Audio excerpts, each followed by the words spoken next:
I do not tend to be a very flexible person. I like plans. I like to know what's going on. I don't particularly like changes. That was one of the things that being in an RV helped with. I've learned to be a little more flexible. So in the middle of working on my drip quilt project, I need to make a baby quilt. So I'm working on a baby quilt for a niece that's having a baby, and this is part of it. So I need to get this done quickly. She's having a baby shower this next weekend. And I have this adorable fabric that I had bought, but when I started to get the quilt constructed, I discovered that I thought I had a yard of it. I had half a yard. So the plan that I was doing wasn't quite gonna work. So this little animal fabric was gonna be the border. Now I'm trying to be flexible and make a different border and make it work. So we'll see how it goes. Well, I got the top done for the baby quilt. And that is all the fabric I have left over besides the fabric that I'm using for the binding. So I'm not going to have to worry about what to do with scraps. And then I can get back to work on the trip quilt as soon as I get this quilted and binding on it. Okay, so now I have the baby quilt all quilted. Just a quick little kind of meander with loopy pattern, nothing fancy, just needed to get it all together, ready to cut the excess so that I can put binding on it. I'm using my cutting table. This is amazing, isn't it beautiful? My husband made this for me. It's like the best thing ever. Anyway, I'm going to get this cut and then I will get binding attached. Working on stitching the binding on the front of the quilt now. It's not usually what I do. Hopefully that won't wobble too much.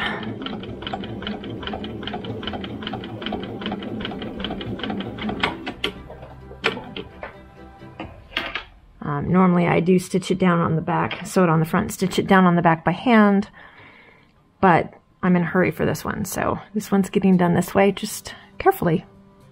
Almost done. And here is the finished baby quilt.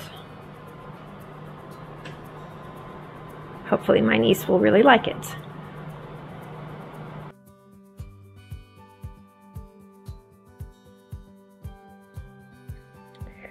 Okay, so now I'm ready to work on my trip quilt again. I've got the baby quilt finished, and I am wanting to make some extra blocks to go around and fill in the spots between the special blocks that I made.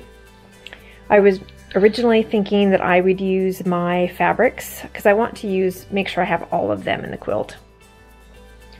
I thought I would make a 4-patch from each of them and use those because those are simple basic blocks. And then I thought, no, I wanted to do something a little different. So I'm going to make trees. And I'm going to use the Tri-Rex tool ruler to do it. When I first got my fabrics, I had cut them at 3.5-inch strips, so I have a lot of those, so that's the size I'm going to use for my trees. And so I can start this using my ruler. It has the mark there to make a 3-inch tree with a 3.5-inch strip. And so I'm going to cut some, well, I don't need to cut the strips, I already got the strips cut. I'm going to lay them out several layers at a time and then just cut pieces so that I have those. And I'm going to use this fabric as my background fabric, and I'm going to use the Rex side of the Tri-Rex tool to cut the background. I'm going to have to pick a brown or black or something for the trunks of the trees and get that figured out, but I'm going to start with the tops of the trees. So that's what I'm doing next. So I have set up some layers of fabrics. I've got like 4 in each stack. And this isn't all of them, but I figured this is good to start on. And then I'm going to line them up and cut them. Now this would be a place, it'd be really handy to have a rotating cutting mat, but I don't own one of those yet. So what I'm going to do, I have a little tiny mat, and I'm going to line up here for my first cut.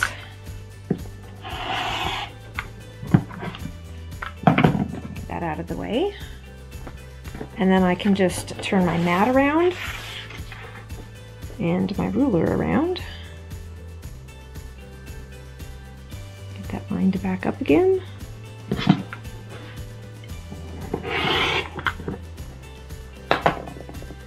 And then that makes pretty quick work of that. Not probably quite as well as a rotating one, but really nice. And then I have different fabrics already.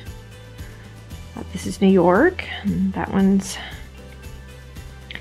Maine. I think that was Illinois, and that one is either North Carolina. I don't remember, there's two states that are or Vermont, I think, they're very similar, so can't remember which is which. Gonna have to look that one up. Anyway, and then I can just grab the next layer.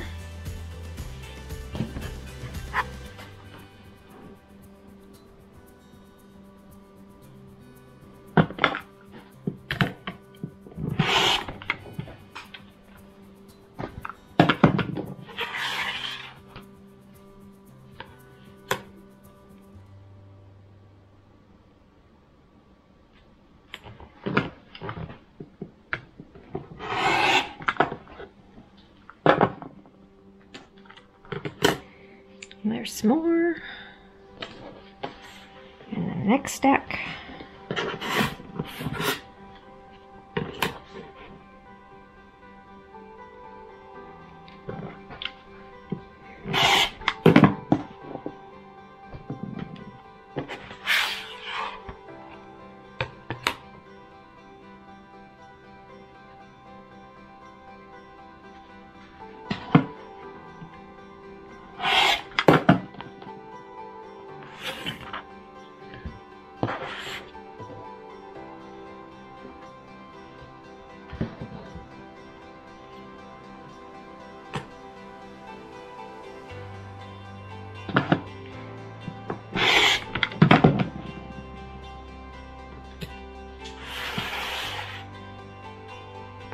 It is really funny because I kind of figured that after a while all the stores and all the fabrics would kind of blend together and it would be hard to remember which was which. And other than like the two that I have that are both leaves with a dark background, they're very similar. And I can't remember. I know the states I got them in, I'm just not sure which one is which. Most of these I look at and it's like, oh yeah, I remember being in that state. I remember being in that store. And I do remember, for the most part, where these fabrics all came from. Didn't really expect that, but they have some great memories attached to them.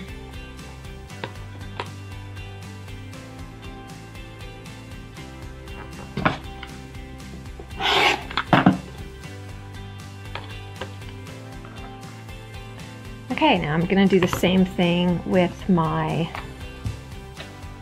background fabric. Actually, I'm going to go give this a little press first. So now we're on to the half rectangle part. And this, it's important to remember when you have your little triangle shape, you're going to have one that's this way and one that's this way. They can't be cut out the same direction, they have to be opposite. So I have my fabric layered right sides or wrong sides together. So when I do cut out one, it's going to cut out a reverse one at the same time, which is cool.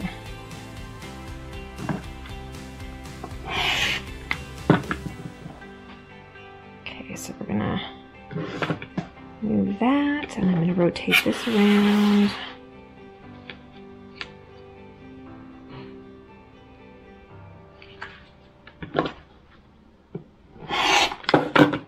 One of the other things that's cool about this tool, I don't know if you can see it, there's a little tiny triangle cut out at the top here. You can see right there. And that helps in lining up your pieces to sew together, which we'll cover when we get around to sewing together.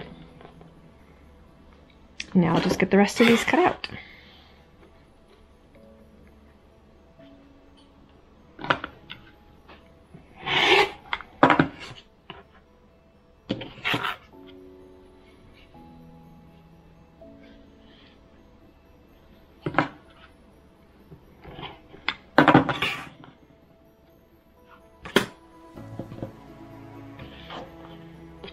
And then we'll be able to stitch them together.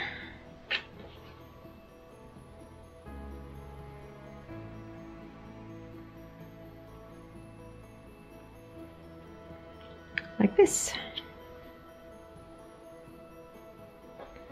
And you can see when you put these right sides together,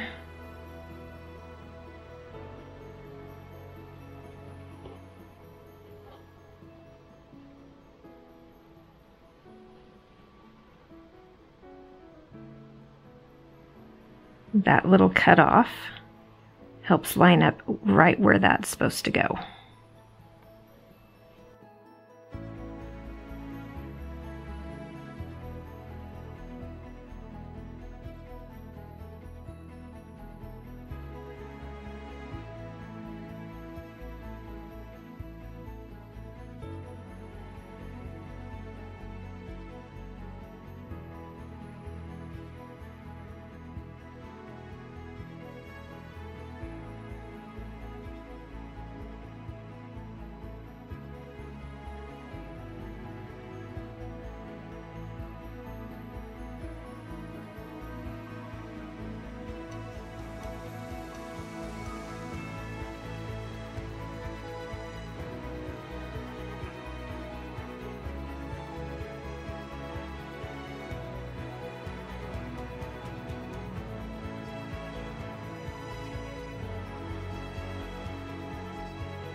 Okay, I wasn't sure about the size for my little bottom and my trunk, but I cut some pieces, and so now I figured out what size they are, so we'll get that taken care of next. Okay, so for the trunks of the trees, we're going to use 2 pieces of the background that are cut 1 3/4 inches wide, and a piece for the trunk that is 1 inch wide, and then we're going to stitch these together and make a strip set, and then we'll cut those off the length we need. Okay, so now we have the strip set done. We're going to cut pieces that are 1 1/2 inches wide.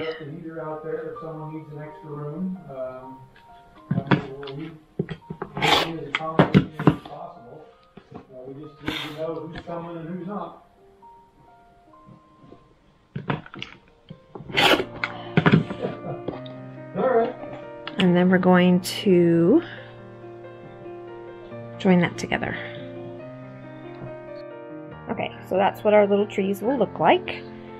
And now I'm just going to get busy cutting out the rest of the trunk pieces and putting those together. But progress! Yay! Okay, I got a couple of my little trees done here. The one thing I'm trying to decide is, do I add a little strip at the bottom and top of them to stagger them? Because I think that might look kind of cute. So give me a comment. Tell me what you think. Should I stagger them? Or should I just leave them side by side? And I've got the first few sitting up on the board just so I can start seeing my little forest of trees. I still have quite a few to do, but at least I've made a start.